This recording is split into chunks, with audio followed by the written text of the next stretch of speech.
দশম শ্রেণীর পাঠ্য বিষয়ের অন্তর্গত অভিষেক কবিতাটি আমি আগের অংশে অর্ধাংশ আলোচনা করেছি। এবার বাকি অর্ধাংশ আমি আজ আলোচনা করব। হ্যালো স্টুডেন্টস, তোমরা দেখছো এডুডিউস। আমি রয়েছি তোমাদের সাথে শিক্ষক, তোমাদের কাছের শিক্ষক, তোমাদের পাশের শিক্ষক জগদীশ তালুকদার।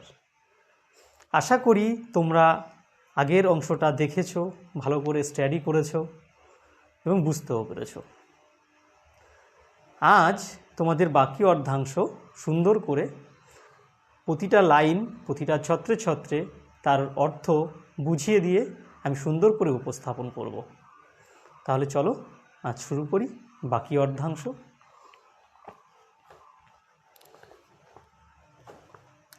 আমি পড়িয়েছিলাম অভিষেক কবিতার, মাইকেল মধুসূদন দত্তের লেখা অভিষেক কবিতার অর্ধাংশ বিদায় এবে দেহ বিধুমুখী এই পর্যন্ত।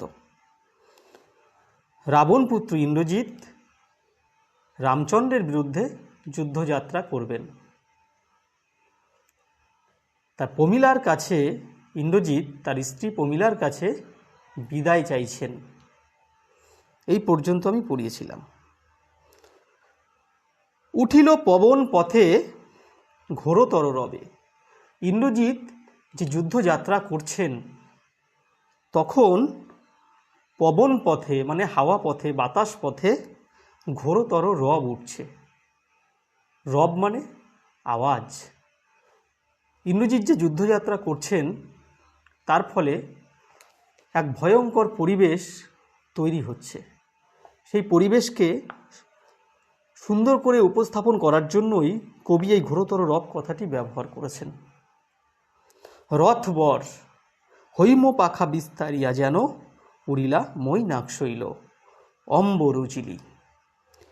হৈম পাখা বিস্তারিয়া, রথবর মানে হচ্ছে ইন্দ্রজিৎ, রথের যিনি বর, রথের যিনি অধিকারী তিনি হচ্ছেন ইন্দ্রজিৎ।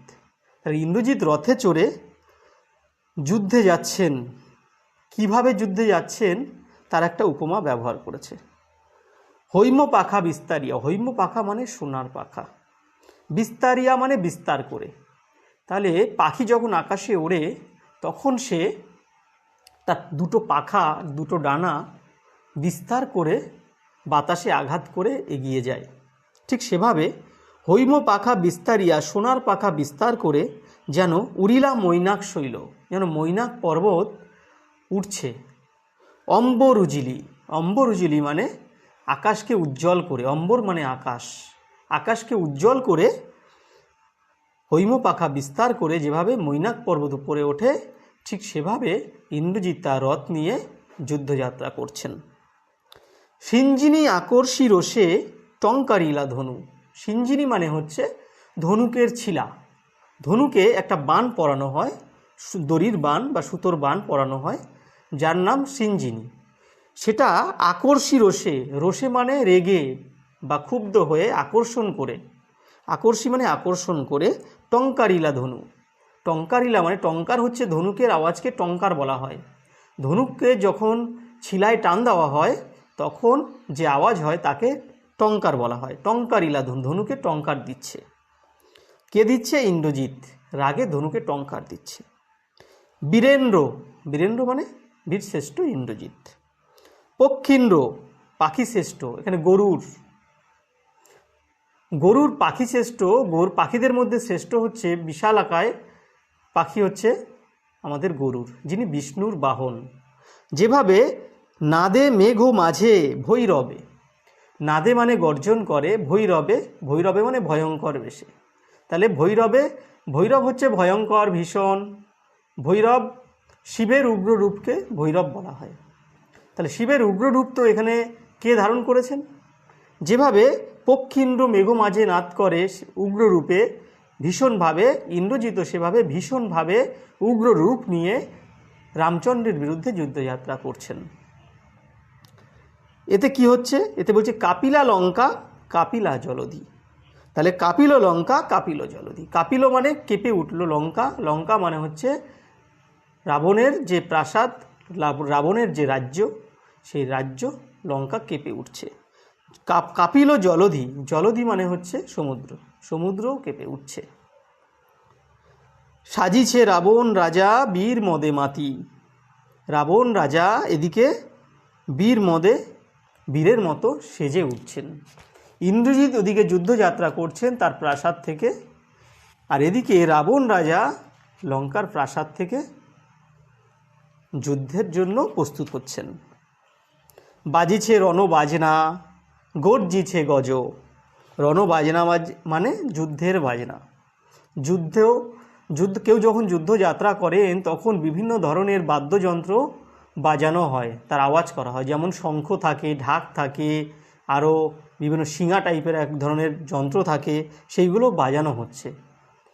গর্জিছে গজ, গর্জিছে মানে গর্জন করছে, গজ মানে হাতি, হাতি গর্জন করছে তার সুর তুলে। হ্রেষে অশ্ব, অশ্ব মানে ঘোড়া, ঘোড়ার ডাককে হ্রেষে বলা হয়, তাহলে হেসে অশ্ব মানে ঘোড়াও গর্জন করছে, ঘোড়াও ডাকছে। হুঙ্কারিছে পদাতিক, রাবণের যে পায়ে হাঁটা সৈন্য ছিল তাদেরকে পদাতিক সৈন্য বলা হয়, যারা পায়ে হেঁটে দৌড়ে দৌড়ে গিয়ে যুদ্ধ করে তাদেরকে পদাতিক বলা হয়। রাবণের সেই পদাতিক বাহিনীও হুঙ্কার দিচ্ছে।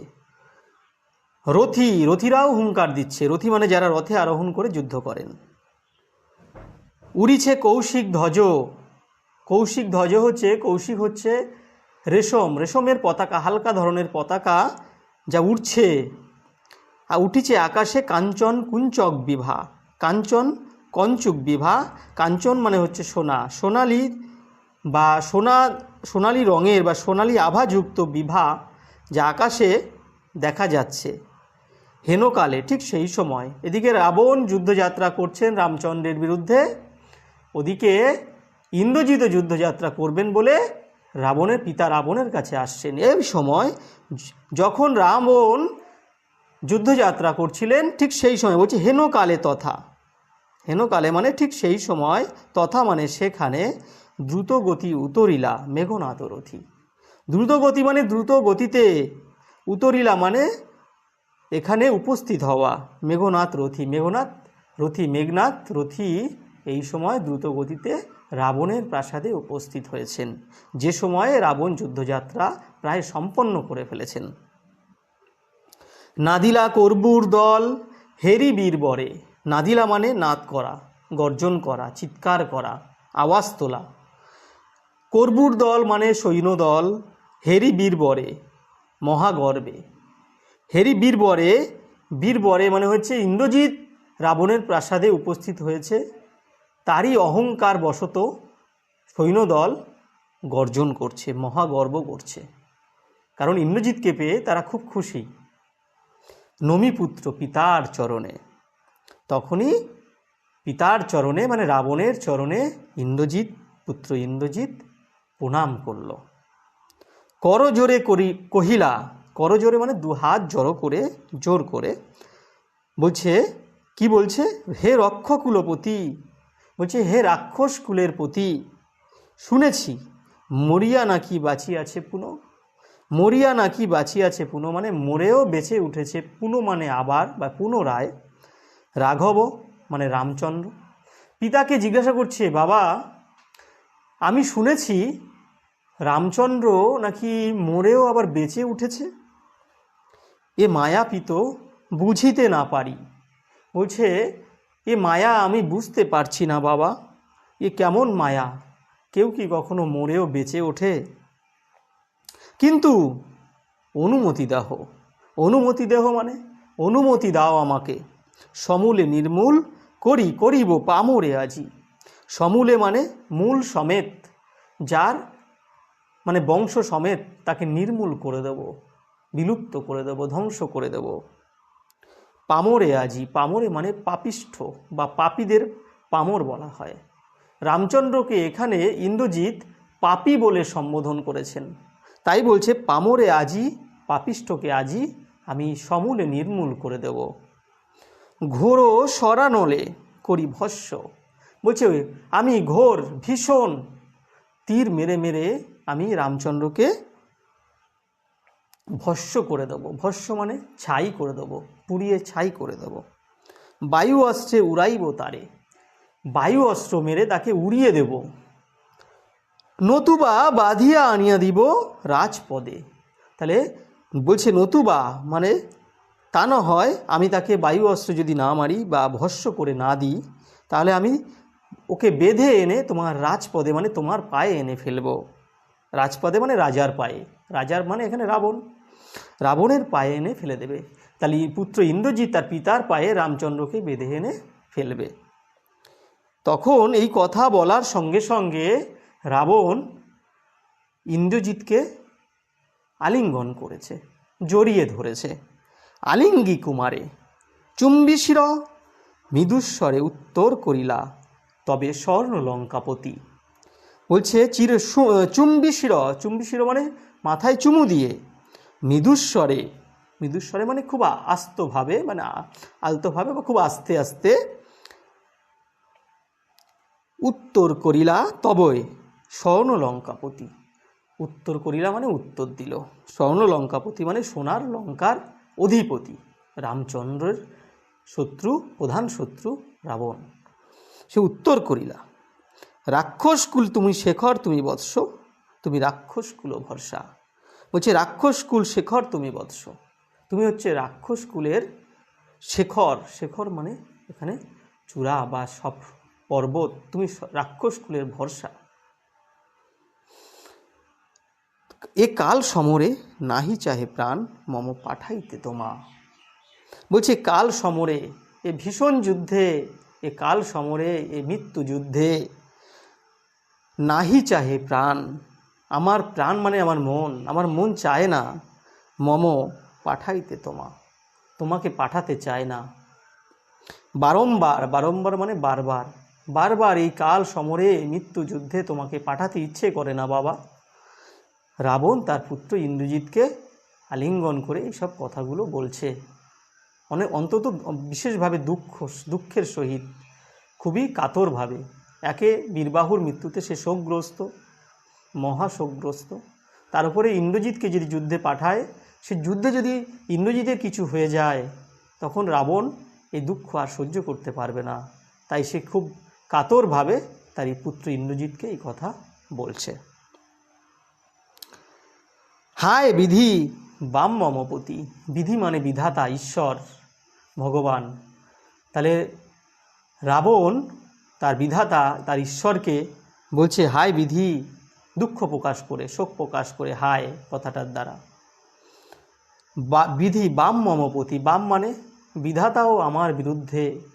বলছে ঈশ্বরকে, বলছে ঈশ্বর হায় তুমিও আমার বিরুদ্ধে।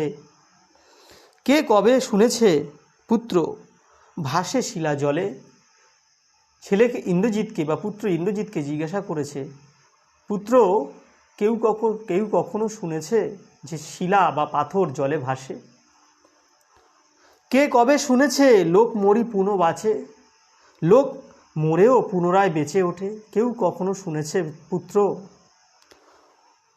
উত্তরিলা বীর দর্পে অসুরারি রিপু। রাবণের এই কথায় ইন্দ্রজিৎ বীর দর্পে, বীরের দম্ভ করে, বীরের অহংকারে উত্তর দিল। অসুরারি রিপু মানে, অসুরারি কথার অর্থ হচ্ছে অসুরদের শত্রু, আর অসুরারি রিপু হচ্ছে অসুরদের শত্রুর শত্রু। তাহলে অসুরদের শত্রুর শত্রুকে ইন্দ্রজিৎ নিজে, অসুরদের শত্রুকে, অসুরদের শত্রু হচ্ছে রামচন্দ্র, তার শত্রুকে, তার শত্রু ইন্দ্রজিৎ। তাই নিজেকেই বলছে অসুরারি রিপু। কি ছাড় সে নর, বলছে সে তো সামান্য নর মানুষ, তারে ডরাও আপনি, তাকে আপনি ভয় পাচ্ছেন। রাজেন্দ্র, রাজা মশাই পিতাকে বলছে, রাজেন্দ্র আপনি রামচন্দ্র নামক এই একজন মানুষ, তাকে আপনি ভয় পাচ্ছেন, সে তো সামান্য নর, তাকে আপনি ভয় পাচ্ছেন। থাকিতে দাস যদি যাও রণে, বলছে আমি তো আছি, আমি আপনার পুত্র, আমি তো আপনার দাস, আপনি হুকুম করুন, আমি যুদ্ধযাত্রা করছি। আমি রামচন্দ্রকে পুনরায় ধ্বংস করব। আমি থাকতে আপনি যদি যুদ্ধে যান, এ কলঙ্কপিত ঘুচিবে জগতে। বলছে এ কলঙ্ক হয়ে যাবে, এ রাক্ষস কুলের কলঙ্ক হয়ে যাবে। দাস থাকতে যদি রাজা যুদ্ধে যায়, তাহলে সেটা রাক্ষস কুলের অপমান, রাক্ষস কুলের কলঙ্ক। তাই এই জগতে কলঙ্ক কখনো ঘুচবে না। বলছে হাসিবে মেঘ বাহন, রুষিবেন দেব অগ্নি। বলছে মেঘবাহনকে, যে মেঘকে বহন করে নিয়ে নিজেকে বাহন বানায়, যে মেঘকে বাহন বানায়, ইন্দ্র দেবরাজ ইন্দ্রকে বলা হয়েছে। যে মেঘকে বাহন করে ঘুরে বেড়ায় সে হচ্ছে মেঘ বাহন। বলছে সে হাসবেন। রুষিবেন দেব, রুষ্ট হয়ে যাবেন, আমাদের অগ্নিদেব রুষ্ট হয়ে যাবেন। আমাদের যে উপাস্য দেবতা অগ্নিদেব, তিনি রুষ্ট হয়ে যাবেন আপনি যদি যুদ্ধযাত্রা করেন। 2 বার আমি হারানু রাঘবে।